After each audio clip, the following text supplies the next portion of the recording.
Okay, it's Bill here again this afternoon. I just want to continue a discussion from last week. I want to talk a little bit about the difference between policy and the policies that we want and then our own personal morality. Because our own character and so forth is not defined just by how we behave when things are stable. Now, when we talk about policy, that generally means we would like something that's pragmatic. We'd like something, we want it to be reasonable, we want it to embrace freedom and equality, although whether that's about equality of outcomes or just equality of opportunity comes to be an issue. With more freedom, people have more innovation, living standards go up.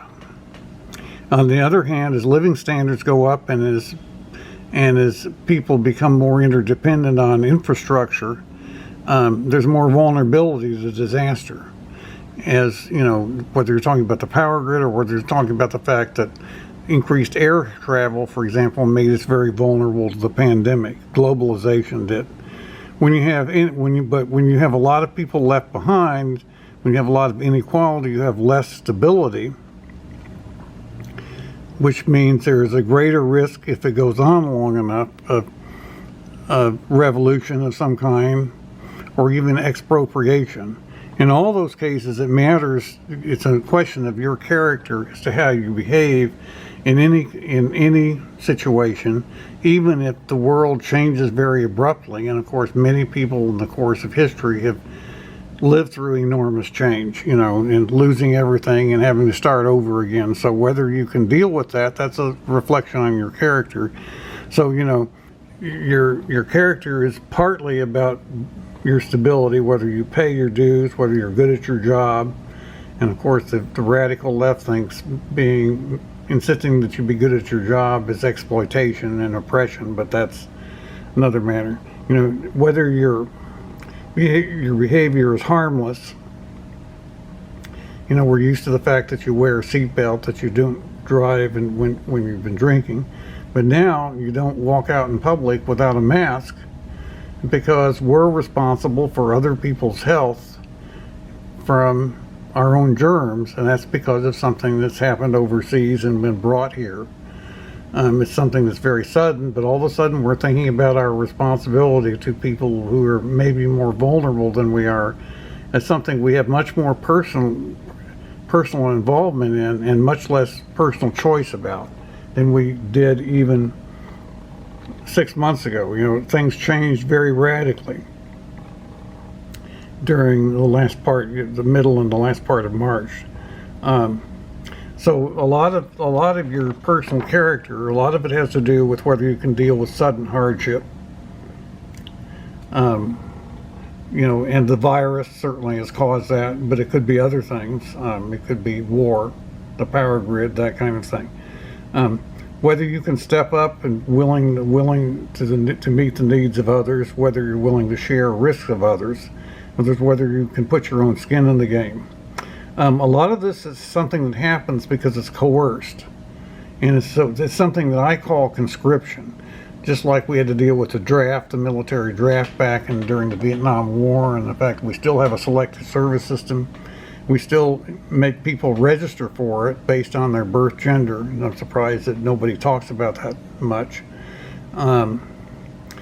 There are times when it's whether we do what we must do and what others are compelling us to do, and whether we can and follow through and take our part, that's an indication of our character, whether we like it or not. And the virus has created that kind of a situation. Now, you're much more likely to be able to do that if you're personally, mentally, and physically fit.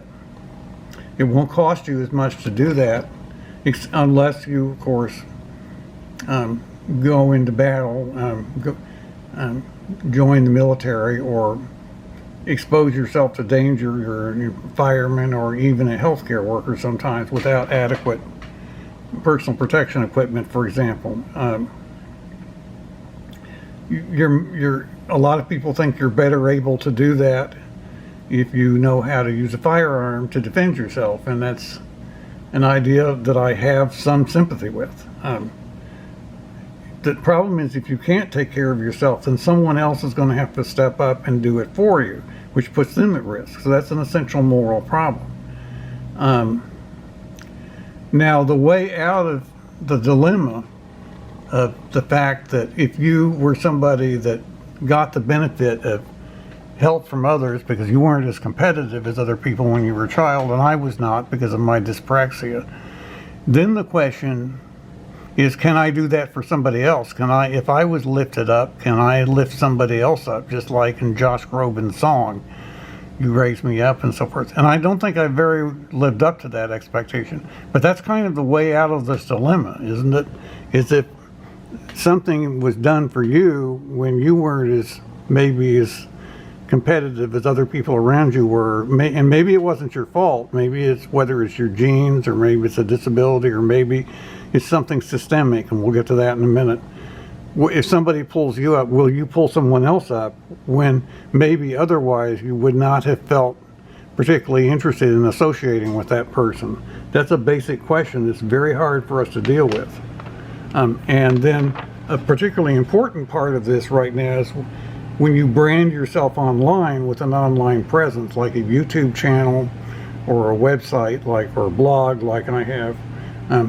Are you willing to do this publicly and make other people feel good publicly? And that's as part of essentially your own social credit for being allowed to be online. That sounds like that's a question that's coming up. Now, I did want to mention the anti-racism issue. The idea that if you're a white person, you've had an unfair advantage without admitting it or being aware of it, and that you have to do something about it personally to do your share in changing the systemic racism, which means that essentially you may have to join a cause that you don't necessarily support politically in order to be allowed to have a platform. That's what it could mean. That this is a matter where a group thinks this isn't something that should be debated. We have to have a physical change now, even if it means sacrifice for some of you, even if it means some of you are less safe in your homes than you used to be. You have to be willing to be exposed to some of the same risks we've been exposed to all our lives, or else, in a sense, you're stealing from us. So we're going to make you pay it back, which is kind of the quality that you have to be willing to deal with that and help others deal with that. That's what it sounds like is being expected. I haven't finished reading Robin DiAngelo's book. It's over there on my Kindle, and I can't really speak fully to answering everything she says, but it is very coercive. But in a sense, it's like being conscripted or being expected to join one particular effort to solve one particular systemic problem that others insist you must be part of solving before you're allowed to do anything else that you want with your life at all. Now, the virus also presents us with that dilemma, because I don't know how this is going to turn out. The vaccines, a lot of it's very ambiguous. The vaccines, the issue of antibodies, T-cell antibody, whether we'll really get to the point that we can go back and live in the future and go to bars and discos, and we can leave home and do what we want and travel the way we want to, the way we used to before. It doesn't look real good. And we might have to accept the fact that we have to belong to tribes and we have to belong to groups and learn to identify more with groups than a lot of individualists like me want to. And that means that it's a lot easier to help other people that may be not as well off as you are if you're doing it through a group. But that also means that groups will have problems among each other that will have to be resolved, which is partly what anti-racism is all about. So that is my thought for today, just the functional decomposition of this entire idea of what makes a good person.